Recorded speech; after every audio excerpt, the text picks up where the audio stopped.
as time goes on in your marriage and stuff, that, there are going to be things that each of you do that, quote unquote, is annoying.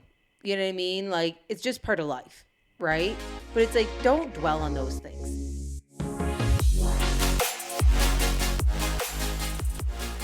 Hello, everyone. We are Greg and Jacquie Francis, and welcome to High Performance Parenting, where our passionate goal is to encourage you to raise champion children in a crazy world. Every week, we will bring you multiple episodes from our extensive experience of raising our six happy, healthy, successful, godly kids who are confidently equipped to win big in life. We deeply believe that any parent who is provided with the right knowledge and continuous support can raise amazing kids. And when they do, all of our futures get better. If raising up future generations of absolute champions matters to you as much as it does to us, here's how you can contribute. Like and share this podcast with everyone you know. And together, let's embrace this journey of raising champion kids in a crazy world.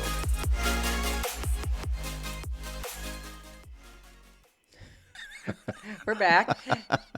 Comedy Greg is out today, so everyone get ready. I'm entertaining myself. I noticed. I'm really excited, though, to continue to talk about this topic about connection, because I think when it's done well, it brings peace. And when it's not done well, it really brings, stress and anxiety. And, I think one of the hardest things about, parenting and, having a successful marriage and relationship is, not having anxiety every single day. The whole eggshell feeling, like you don't know what you're walking into. And I know I felt it in our relationship before. I know you have too. Do you know what I'm saying? And when there's anxiety like that and eggshells and all that kind of stuff, it only brings stress to parenting. It brings stress to friendships. It brings stress to your finances. It brings, what I mean? There's it just spills over in everything you do. And so, when I think about connection, one of the things I think about that we've kind of simplified, and I know we're going to get into our standards and all that kind of stuff, but we've kind of simplified in our brain instead of complexing it all the time. Gosh, what does bring more connection? What does, this brings Greg connection. So I'm going to do a lot more of that, even if I don't understand it, or I'm just going to do more of it, you know what I mean? And vice versa, right? Greg and I, one day we were just sitting and talking about how do we stay connected? That's our goal. How do we do it? And the biggest and easiest question we ask ourselves is, what I'm doing right now, does that bring connection or disconnection? I just say we get in an argument about something.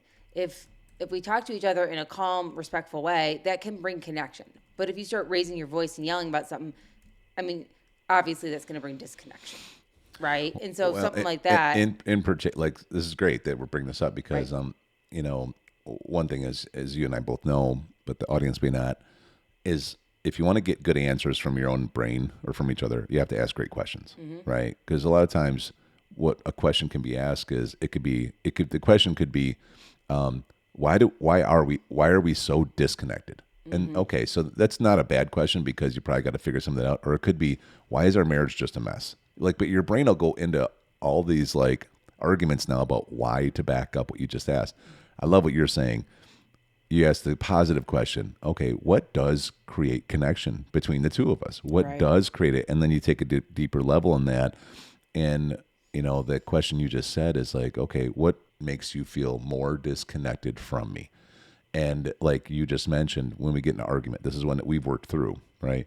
If I raise my voice, you feel, what's the word? Well, when you raise your voice at me, I just totally feel unseen.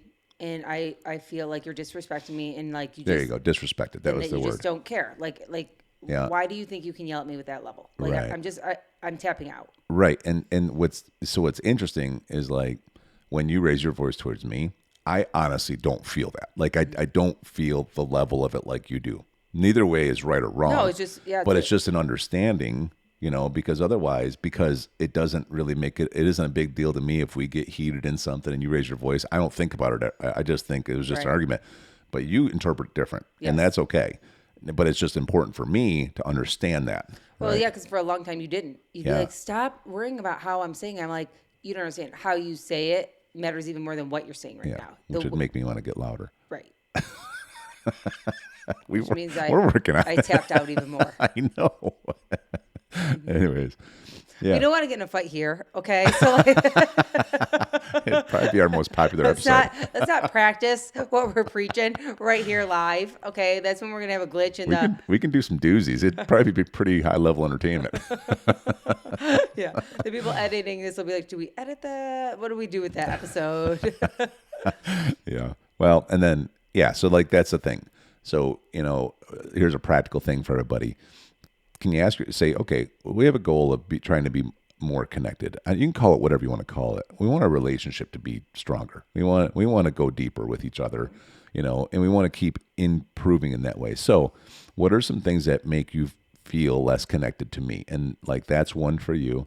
One for me is when I feel like when I'm trying to explain something, and honestly, it's so funny how we've been in this dance that we've learned how to overcome.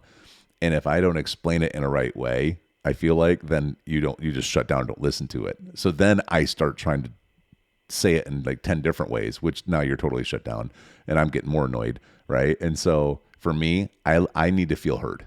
Like that's the thing. I need to feel like I'm being heard.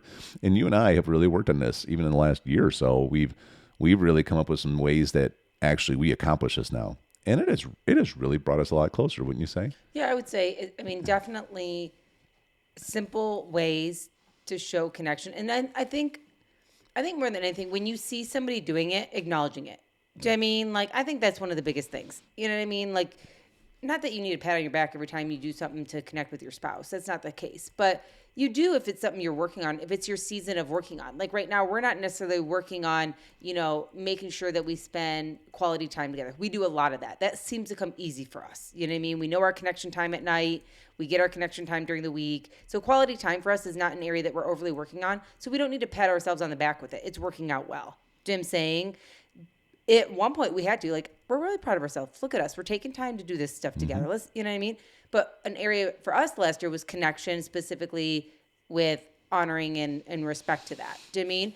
And so when we are doing a good job, acknowledging that, being like, I really feel like we handled that well. Like that was really impressive of us, and it's like, because then you're encouraged to do more of it. Right. And so I think some of it is the simple things. I mean, I'm just going to throw it out there, but everyone gets busy in their marriage, and sometimes you take each other for granted, and you get a little lazy, and you just assume, well, you know what, I'm mad at that person, and I don't want to deal with it now, so we'll talk about it never. We'll just go sweep it under the rug, right? But then, like you said, sometimes then it builds up, and people don't feel heard or seen, and it ends up disconnecting you. I mean, a perfect example of disconnection, and I'm sure many ladies can relate to this because this is a girl thing. You ask Greg, I can go out with some girlfriends, and the best thing I'm doing is going out and having some fun with some girlfriends. In fact, Greg's always like, looks like you need some girl time. I'm not a real good girlfriend. Go find some girlfriends because you need to go laugh. He always says he'll walk in a room and there'll be 10 girls and they're all talking over each other, but we seem to be able to hear each other. And having a blast.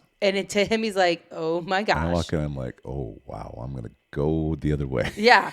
So sometimes, ladies, you need to do that. You just need to laugh, have fun, and not talk about anything deep. Or sometimes then in those conversations, in the midst of the fun comes depth, and before you know it, you're crying over something. And I've been notorious where it's like, I'm in the moment with those friends, and it would have taken me a minute to be like, I just got to call my husband, let him know I'm going to be later than I thought. So he's not looking for me or worried about me or wondering, like, did something happen? And I wouldn't necessarily text you. And then I'm, on my way home being like, babe, I got to tell you, I just got out of this amazing time with these girls. We went depth on this, and I think I helped somebody's heart with this. And I'm like crying to you on the phone, like how great it went. But here you're like, are you even alive? Are you okay? Like, honey, why didn't you just contact me? And I was like, well, we're in the middle of a good conversation. I couldn't do that. And you're like, honey, but I don't feel connected to you. I feel disconnected when you put me at the bottom of your list of just contacting me and let me know you're okay and that you're going to be later. Like, I don't care, but I was worried I hadn't heard from you type thing. And I was like, I literally had never thought about it. I literally was like, no, he'll understand. I'm in the middle of a conversation. Like, I can't, And so I just tell you, like, something like that was like really just an eye opener again, like. Yeah. It's because, again, it's like even an understanding of how men versus women work in general because of how we're designed.